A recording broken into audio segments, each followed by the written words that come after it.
Hi there. So today I have brought in my dad, the Phantom of the Movie Cave, Glenn, and May to December Malcolm again for an October release, and we're looking at Terror Train 1 and 2, the remakes.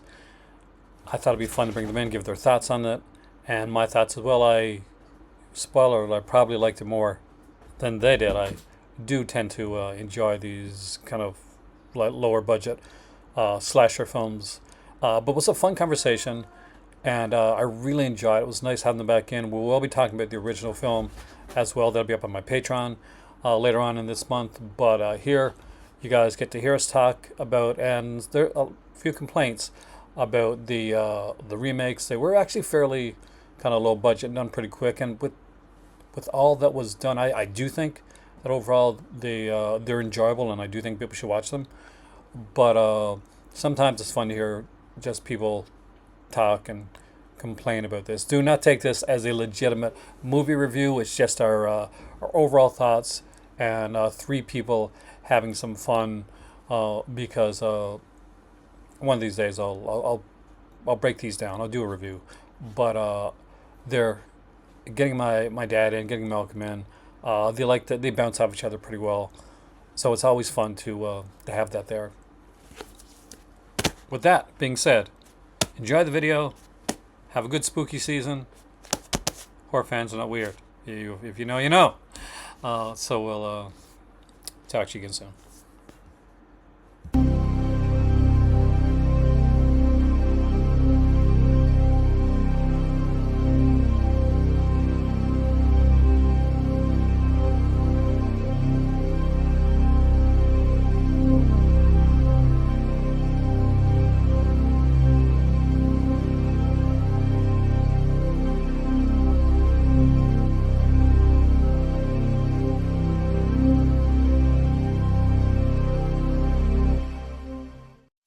Hi there, and welcome to the Call to Cinema. My name is Aaron.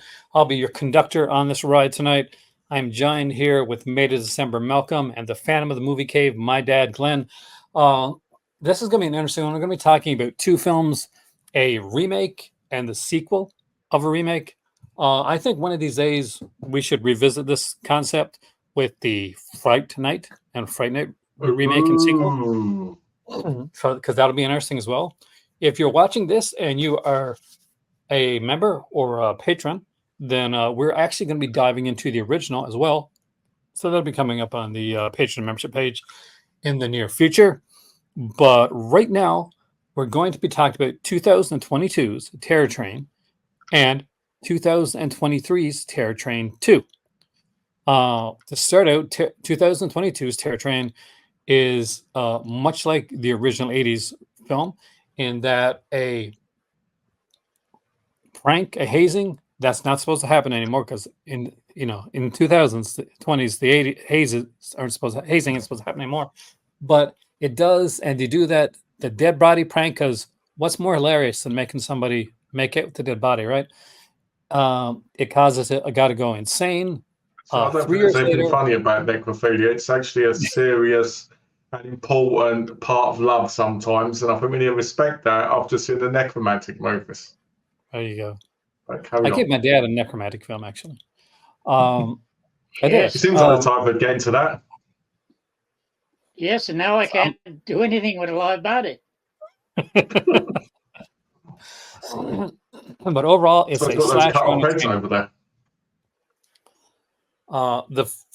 Both films were directed by Philippe Gagnon, and were written by Andrew Martin of Degrassi Jr., Degrassi Next Generation, and Slasher fame, and the other writer from Slasher as well, Ian Carpenter. They also did a ton of those Hallmark Christmas movies, and you can kind of tell in the way that this is shot because it's a Hallmark Christmas movie slasher, guys. I'm going to let you guys go one at a time. I'll give my thoughts last on this. But what were your thoughts, Malcolm, on watching this Terror Train? And I'm not sure if it's the first time or revisiting it. It was the first time, and it'll be the last time. No, it'll be the first time. When I watched it, I actually thought it did give me slasher vibes. Hold on a minute. I had to mute there because I've been drinking Coke. It gave me slasher vibes, and it gave me Hallmark vibes from the way it was filmed. You know, cheap look. And I have to be honest, when I saw the bit at the beginning where it's basically just like the original one, I was like, this body's not, you know, it's not decomposed enough. I mean, it looks clean. It looks like they killed the woman and then just threw her in the bed. It looks that clean. It's really weird. Like the arm doesn't come off her or anything like in the original one. You know, and there's more lights. How can he not see her in the bed? I mean, she had a different hairstyle. But anyway, so yeah, his freak out. It's a little bit weak. It's a little bit weird, this guy. And I love the bit where he's like this. Oh, no. Oh, no. And you're like, okay, well, you're a little bit weird, aren't you? But then you've got this train, right? And you're like, oh, okay. And you're like, someone's going to get killed, and they do. And then you're like, when do we actually see these kills? Because like in the original one, you don't really see many of the kills. And you're like, come on, let's meet these people. And there's this really hot blonde girl in it. You just want to lay on the bed and pretend she's dead, and you know, we'll enjoy a little video of it. But yeah, right, compared to the other one. Yeah. So I guess we could by the end of the movie. You know, they changed it, didn't they? But yeah, I like the costumes. I like costume changes. I thought it was a little bit.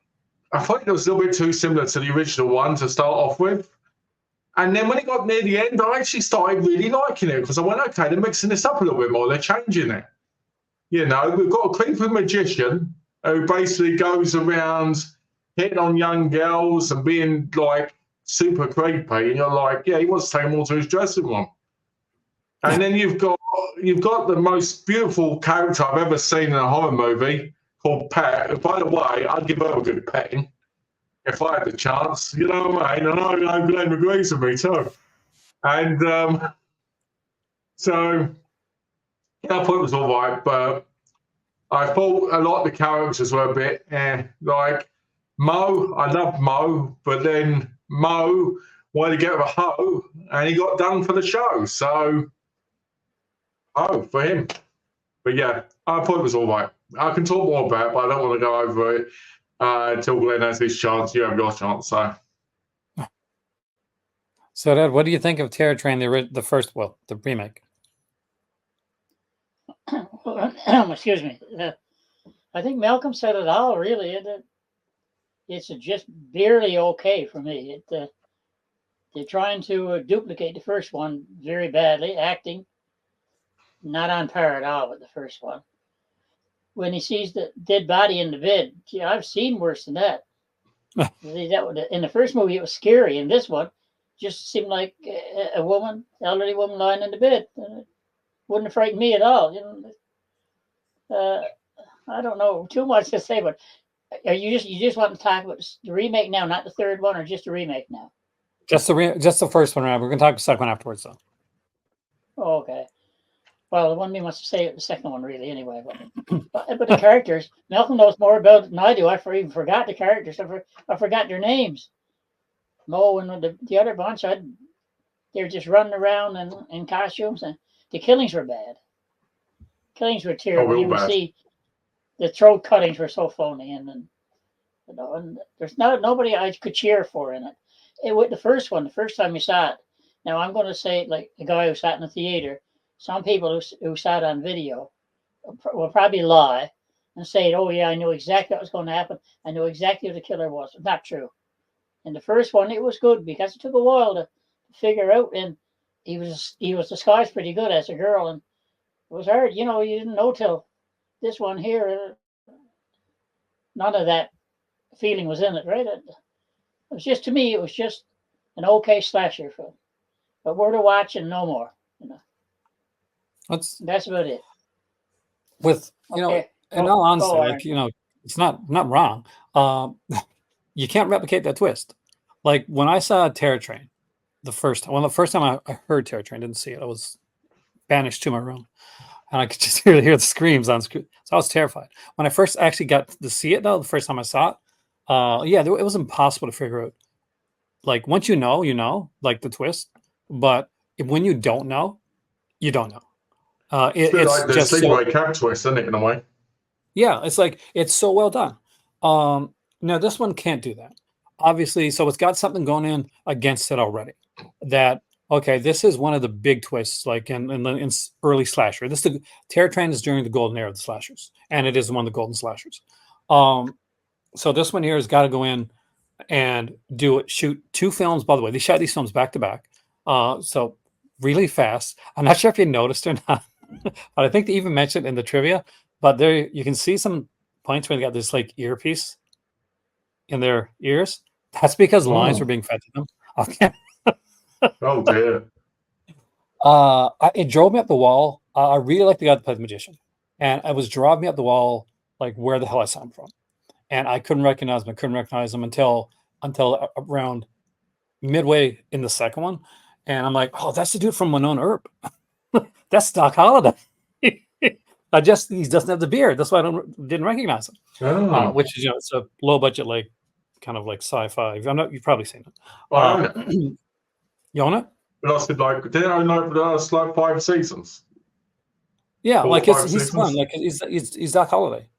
The beard, the guy. I own it. I haven't watched it. He's one of my favorites in this movie. I think the magician's really good. He's really creepy, and I know he's a great red herring. He's the best red herring ever, and he becomes Dewey by the end of the film because he gets killed but doesn't die, just like Dewey in all the Scream movies. I liked the lead. I thought she was. I like both the leads, both lead girls. I thought they were cute. I thought they were attractive. I thought they did exactly what they're supposed to do. They're good screamers. The kills were weak, like you guys said. The kills were super weak. CGI blood did not help. When they did have practical effects, they weren't exactly the greatest. But for the budget that they had and for the time that they made this film in, I'm actually surprised it came out as good as it did. Because I've seen, some of those Hallmark movies that I got some Yeah. that they make, that same budget and time constraints. Yeah, this one actually came out pretty good in comparison. I did like the twist, and of course, Mary Walsh. She's a Newfoundland comedian and actress who was probably Dad will remember her from like stuff like Codco and This Hour's 22 Minutes and Hatching, Matching, and Spatching. So she plays Carney, and who turns out to be an important character. The weakest part for me is one thing that stood out more than anything else: the casting of Kenny. In the original film, Kenny is this very important, you can see Kenny going nuts, a very disturbed character. This Kenny looks like a frat bro. He looks just like a frat bro. He doesn't look like anything. There's nothing about this guy that looks like he's going to be off. So when we see him being carted away in the ambulance at the beginning of the film, I was cracking up. I know I wasn't supposed to be, but I thought that was the funniest shit. Like he was just miscast. He might be a fantastic actor, but he wasn't in this, and he seemed extremely miscast. He did not suit the role of Kenny. And when we get to see Kenny come back again, it's just no. There's no. When Kenny comes back, it just feels like he's got some sort of learning difficulty instead of actually, being terrorizing. Yeah. And it takes away from the actual impact of seeing them again. Because he just seems simple. And I don't mean that in a horrible way. I just mean it doesn't. It just never fits in. It's true. Like you're right. You don't believe it. You don't believe he's the killer. There's no point. There's no point in this when you're thinking, oh yeah, he's the killer. Or if he's the killer, you're thinking, my God, this dude really. And for wrestling fans, because I know Malcolm will get this reference, when they show afterwards him with the bunny costume on, did you think like Adam Rose? Yes. I thought Adam Rose. Okay, so we're not massive fans. But that being said, I'll let Dad go first on the next one because Terror Train 2 is something else. Yes, it won't take me long. Won't take me long at all. No. Oh, so you want me to go now? You can go now, yeah. This will be very quick. Okay, be very quick. It's the second one over again. far as I'm concerned. And what am I trying to say? The only thing I can say about it at all is that it's the worst ever killer in anything. The girl that became the killer at the end of it, I'm not spoiling anything, to me was the most obnoxious person in the movie. I wanted her to be a victim so bad. She's so terrible in acting. I wanted somebody to kill her. The one that was the red herring in the third one, the one that they thought was the killer, was much creepier. I would have been satisfied if they let her be the killer. Good actress too. Her eyes were creepy. She looked good, but then she got killed, and this other dummy was the killer. It's crazy, absolutely. And they used the same costume. They couldn't afford different costumes, so I guess there wasn't much in their closet, so they found the same thing again. I don't know. I can't say too much good about it. I really can't. Go ahead, Malcolm. Say something good about it, Malcolm. Well, the most obnoxious woman in it who became the killer was the one person I wanted to get a goodies out. Yeah, it didn't happen. I was like, where's the nudity, I want to see her get them all out. My favourite character in the whole movie was her. So the second one starts out, you've got the lead character having a shit fit, basically, because she sees her dead friend on the, on the metal pallet. And looking at her, which is actually pretty good, actually. Then she gets all crying and starts getting all scared, and then the friend convinces her to get on the bloody train. How the hell can you go on a train? If I had this horrible instance happen to me, I'd never get on that train again. Especially with the same people. Exactly, especially with the same people as well. Right? And one of them decides he wants to take a piss, and he knows he's going to die. Oh, Timothy Chalamet's lookalike, you mean? Yeah. The cheap man's Timothy Chalamet. So you're sitting there and you're watching this and you're like, okay, same costumes, same stupidity. Like, there's this virgin guy that turns up and Pet's friend decides she wants to bang him because he looks cute. That's not going to get you killed, is it? Oh, no. Right? And then, like Glenn said, it's kind of like a double ending at one point, because you think the ending's happening, and when they're all in the cage looking at the carny stuff, why did she never lock him in? I was like, why did she lock him in? And then she's like, I don't want you to leave me. Don't ever leave me. And you're like, what the hell's going on? And all of a sudden, right, Mr. Magician pulls an axe. Well, the axe, that's right. I was thinking about the thing that Pat has in her hand, like that harpoon stick thing, right? And he gets an axe, he pulls it out of his ass, right? I guess that's magic for you, right? Right? And then he swings it around, and he's about to hit her, gets it on over because he's useless. The one thing we learned about throughout the whole movie series. And then a harpoon thing goes right into a girl's gut and rips out her intestines. The best part of the movie is the intestine getting twisted around like this. Right? It looks like a big long sausage. Now, when the killer is revealed, you're like, why has it been revealed this stupid way? Like, how the hell could you tell that was where the killer was? It's like in the first one, right? Where she looks at the camera and she notices he's in the background in all the pictures. And you're like, how did no one else notice either of this? And how the hell would you get a perfect shot of the killer with the knife and they're stabbing so fast? But the one thing we do see is when the stabbing happens, you see the blade going in and out of the thing as it's stabbing. Because as soon as it hits the body, it goes in and then out again. And you're like, what the hell's going on? Right? So you have that happen, and the magician's constantly going, you and me, we need to stick together. Because I haven't got laid tonight, so I'm going to pretend for me and you. Yeah. So, yeah, the second one's better than the first one, right, in my view. Yeah, I liked it more than the first one, but at the same time, it was awful. So, but it was funny. I think these films should be under comedy horror. Yeah. There's aspects of that. I mean, I like the first one better than the second one. I do because it's more solid structure wise. But here's the reason: the second one should be a better film. It's just not written as well as it could be. It's not as smart as it thinks it is. The reasoning behind the killer solid has a cool, solid reasoning if it's set up right. The structure for this film is all over the place. We have the thing is, you don't give us better options for the killer. And then at the last minute, it seems like, you're making spaghetti and you're sticking to the wall. Well, You let's just just, say this. whatever So doesn't it's fall. okay there. It's okay. I want to talk about Xander quickly. All right. Because we've got security on there to protect us. And you see Xander, and Xander's just this person who's walking around like in a coat.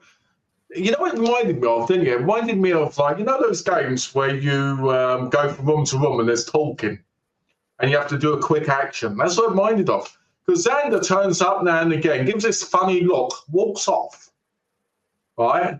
And you're like, what's the point in this character other than walking in and out of rooms? It's a waste of character. Yeah. It's a waste of a character. I guess it's supposed to be a character that's a red herring. But yes, but we got never better. really feel that one. We got better red herrings already.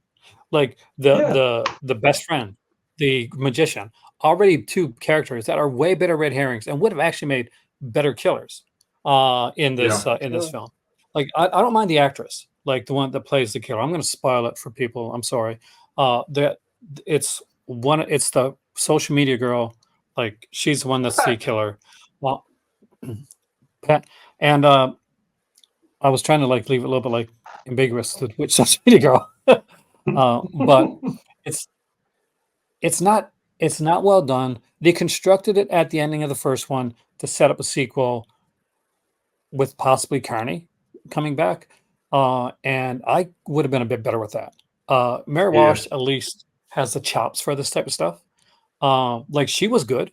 Like she's an older lady, but when she was chasing the girl around, there's more agency to her chase. Like you felt like she could fuck people up. Even though she's an older lady, right? Yeah, but Pet does not at any point seem like a threat. Like she never seems like a threat.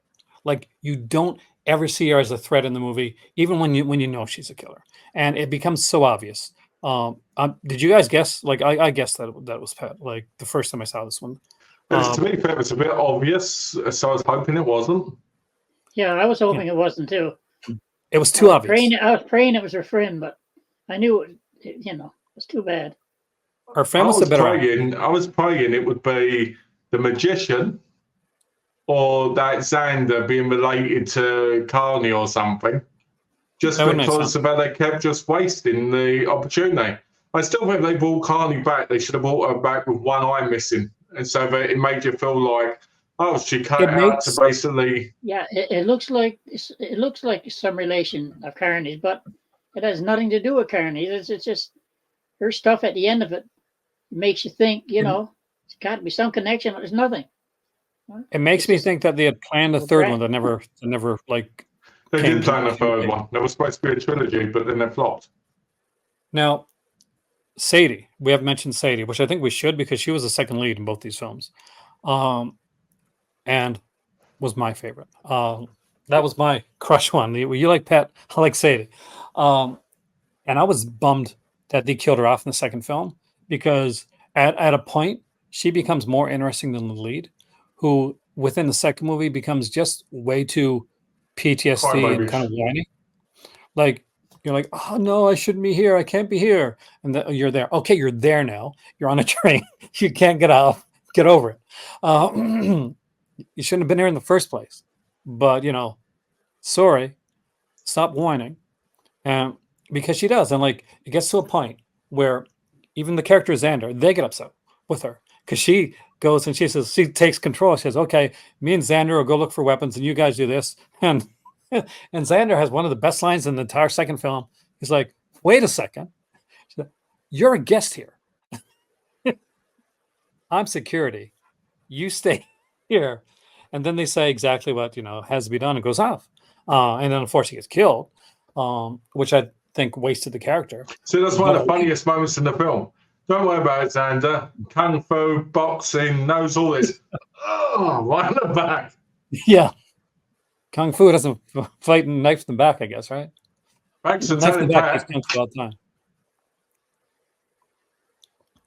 It was, yeah, they weren't like for what they were. Like these are not, nobody's going to say these are like classic slasher films or classic horror films. Nobody's going to mistake them for that. They are Tubi originals.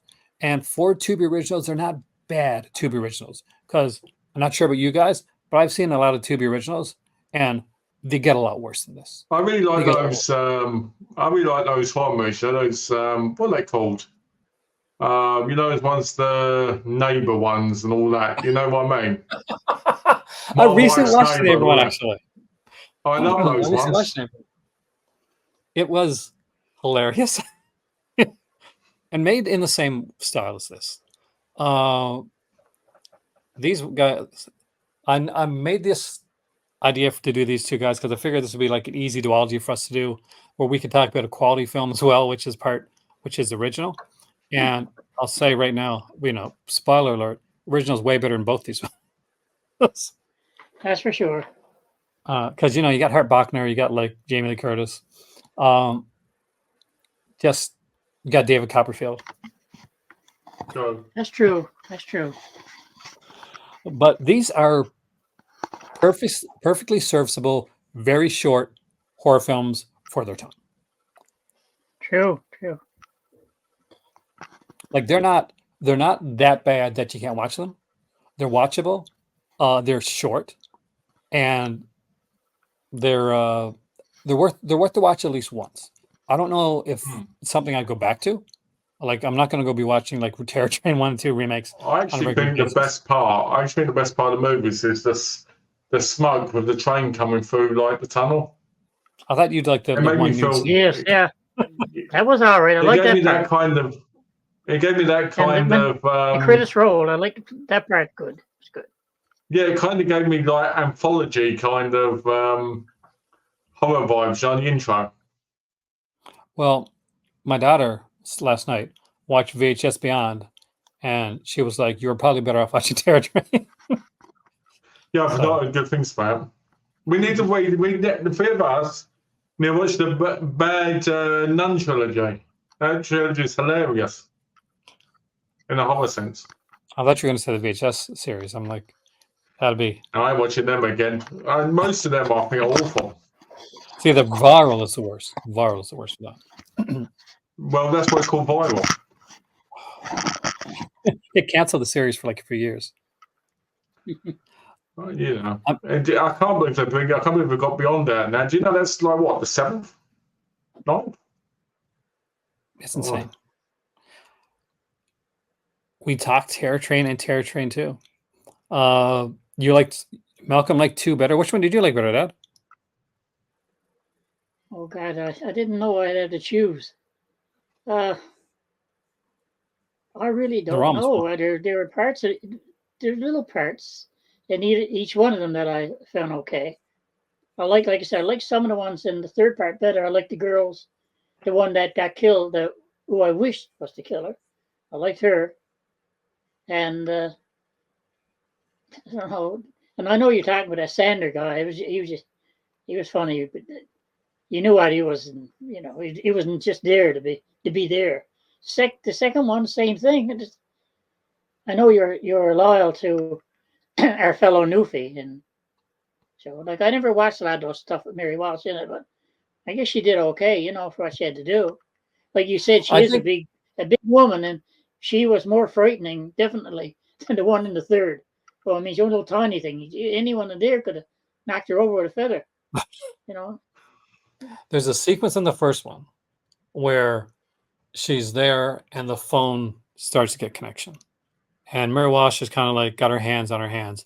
At first, it's like comforting, right? And then she starts to squeeze her hands. And there's a flick of a switch. And that sequence alone makes the first one a better film for me. Because at the end of the day, if we're watching a slasher film where there has to be a payoff, the first one gives us a payoff. Unfortunately, the second one doesn't. The There's a second big one is part one in the that second one. When the intestines come out. that's not the killer Yeah, path. that's better though, because it's actually gore. But we get like a couple decent shots. The best kill in the first one for me is it's a simple kill, but it's actually fairly decently constructed because of the way that it was set up. And it's not the kill itself; it's the getting to the kill. And it's when she brings the guy into the compartment, right? And she, like they're gonna have sex. Like he's got the lizard outfit on, he's on top of her, and it's brutal, it's quick, it just it just happens. And that, for me, I like that. I like the intestine kill, but still, it's when that happens, it's taking out like I one of feel my favorite I feel the characters, like second one has more payoff than the red herrings. Like, look at this. She's this member of this website. Look what she's been doing. As the first one just feels like a lot of mumbo jumbo. well, that's the thing. The second one is overcomplicated. It's convoluted. The first one is good old fashioned revenge. Like at the end of the day, like why does this person putting on a mask and killing a bunch of people? Revenge, because somebody messed with their kid. That's way more realistic than I think I want to be the hero now. Basically, what they did Scream 4, but they did it worse. They did a bad version of Scream 4. They jailed it. They made her Jill, except she didn't have the chops, and she didn't have the writing people behind her to pull off Jill's character from Scream 4, because it's a girl that like wants to be the final girl, but the way that they rush it out, rather than like kind of like giving us time to kind of to feel like there's something natural with it, we don't, because it doesn't. It's just rushed. We see, oh, she likes social media and stuff like that, but there's nothing. Well, Like it's where rushed you feel like, because it's a cheaply made horror film, like most horror films made nowadays. When they're yes, really but you cheap, they're guys- guys rushed also constantly. should be at home. Really, you guys must have really studied these movies. I just went in, and between a couple of cups of tea, a sandwich, and a couple of cookies, I watched the movie. Not a You copy. Aaron gets too involved. So you get too involved, Aaron. That's it. That's the problem. You got to relax a bit and just breeze through it. Don't concentrate on too many characters. Breeze on through it. You'll get through it in about an hour. I'm telling you. We got to that. This is Right this through is the hour's time. this is Go this to is the why I top, have a go to channel. the bottom, and then after you have a cup of tea, go back and look at the middle. No.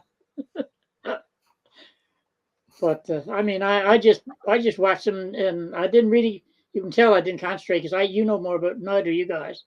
I didn't even know half the names in it until I. But Well, this is they my were third terrible time watching. movies. I wouldn't buy them, but Dave watches them third time. yeah. He's an addict.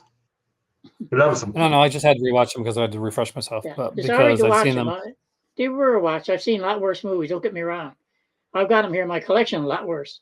You know, but I got a good feeling from the first. I'm a little biased with the first one too, because when it came out, I was in Canada, and I was jonesing for some horror, and I was at my mom's, and it was like before I came to visit my dad. So I'm sitting down one night, and I want to watch a movie, and I find it like I had no idea that this existed. So literally, I found out that it existed the night that I saw it, which was the night that it premiered. And so I went on the Tubi, hit up VPN, like watched Terror Train, and I'm like, oh, this is, I haven't seen a slasher in a while. It's not good, but not horrible. Like I guess the way Dad, that's the message. It's a film. I saw it on Crave. It's accepted. It was on Crave, right? So I didn't know. I saw it right without the commercials. So Actually, you know what? I didn't have commercials until I've got to say, I'm actually surprised. Why didn't I have commercials with Tubi? That was nice. I watched 2 movies back to back on Tubi without any commercials. Yeah, I just realized that. Dad mentioned that. I was like, wait a second, why didn't I have commercials during Tubi? I guess they were like, please don't turn it. If you put a commercial on, you're going to turn it off. So I've got a really soft spot for the second one because I was in the living room Gross. downstairs, and Donna came in and she gave me a drink and she said, "You gonna chill out and watch that?" I said, "Yeah, I'm gonna watch Terror Train 2." And I was really jonesing for a good slasher, and I put it on, and I sat there and I went, you know what, it's not that good, but I'm really, really liking this because it's got some hot girls in it, and yeah, I was like, yeah, I like it. Is it I actually horrible watched to them say I both at the want a same third? day. No, not really. Because I mean, wouldn't mind it. Like, maybe with a different cast. it's not offensive. Like, that's the thing. Like, it's not offensive. And when I say that, I don't mean like offensive is like in the I'm offended way, but in the way that it's what it was. Like, it is what it is. It's not like I don't feel dumber coming out of it. You know, when you watch some movies, Yeah, some like of a them Neil you Breen do, movie, don't and you're you? like, Some of them you really can feel dumb yeah. coming out of some of these movies, and that one you don't. A remake of Fright Night. I'm like, oh, and I love like David Tennant, man. I'm a massive David Tennant fan. I'm watching that, and I'm like, oh, there's some lines here that Do I'm you know, just until like, last year, I'd never seen the original Fright Night until last year. oh, really? Did you like it? Seriously. I loved it. I gave it a 5. It is one of my favorite movies of all time. Really is. Like, when I came to Morocco, I had Fright Night and I think a couple other films that were here with me. All the other films were, packed up. So I was watching Fright Night and like the features and stuff over and over again. So welcome to Fright Night. Fright For real. Night. That would have been a much better movie to talk about, guys. Not the Oh, yeah. remake, but the original. For sure. Because we'd have a lot more to talk about. We wouldn't be like padding time like we're doing right now. All right. I want to thank my dad, the Phantom of the Movie Cave. I want to thank Malcolm Made It December, who has some amazing videos on his channel, which you should be checking out, and that will be linked down below, as always, as well as Buy Me a Coffee if you want to support him that way too. We're going to be coming back to do the original Terror Train, where I'll have a lot more to say, because it also has a Canadian connection because Hart Bachner's in it, and I'm a massive Hart Bachner fan. So there we go. It's time to our ride has ended. The whistle is blown, and it's time to get off the Terror Train. Stay here, guys, and I'll be right back. Oh God! Subscription sloth here. Just want to remind you that I know in the summertime especially it can be super warm and lazy. But if you're liking this video, make sure to like, share, and subscribe. And if you want to go that step further and join the Patreon, there's a link for that down below. You can super sticker, super chat, or donate. But above all, just lie back and enjoy the video, because that's what I'm going to do. I hope you enjoyed that, and I always have a blast when I have the guys in. Hope you guys enjoyed the Sim Day video there as well. There's a Maddie video coming up. It's going to be a fun month for the channel. It's going to be a fun month for my Patreon members as well. So be sure to check that out if you'd like to. Like, share, subscribe, comment in the comment section down below. Let me know what you thought of the Terror Train remake and its sequel as well. Did you enjoy it more than my dad and Malcolm did? Did you find some things in it that you didn't like as much as say I did, for instance? Because overall, I thought these were low budget fun films. Were the was this high art? But I don't know. Maybe it's high. Who says what's high art to each person, right? My name's Aaron. Again, happy spooky season. Let me know in the comment section down below. I'm dying to know what your thoughts are on these two films. And if you want to find out our thoughts on the original, feel free to join the memberships or join the Patrons. And we're going to chat with that one as well. See you soon.